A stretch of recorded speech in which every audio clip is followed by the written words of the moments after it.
Сыктывкар может остаться без автобусного сообщения. Городская администрация сейчас делает все возможное для того, чтобы этого не допустить. Городское АТП отказалось от десятка маршрутов. Предприятие не заявилось на очередной аукцион. Руководство ссылается на финансовые сложности из-за пандемии.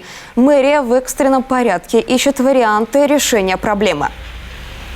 Ситуация усугубляется в том, что СОАТП прислала письмо, в котором отказывается еще от 4 маршрутов, по которым контракты заключены. Хотя мы считаем, что права у них такого нет, поскольку город Сыктывкар никаких условий контрактов не нарушал. Уже автобусы могли не выйти 1 марта. В феврале провели тяжелые переговоры, и мы здесь приняли тяжелое решение. Мы увеличили субсидирование СОАТП на 1 километр прохода в 5 раз.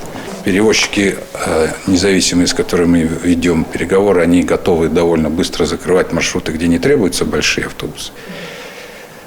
И они готовы закрывать и маршруты, где требуется большой автобус, но им необходимо время для комплектации и заключения долгосрочных контрактов с нами, чтобы получить. Это возможно в настоящий момент.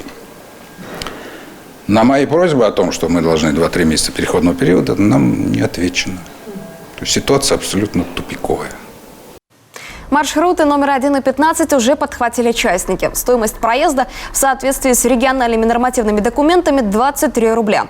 Также городская администрация заключила краткосрочный контракт с АТП 3, 18, 19, 38, 46 и 54 маршрутов с сохранением стоимости за одну поездку 28 рублей. Сыктывкарское АТП так и не планирует принимать участие в аукционах и настаивает на увеличении объема финансирования. В прошлом году, напомним, контрольно-счетная палата Коми зафиксировала рекордный убыток предприятия больше 45 миллионов рублей.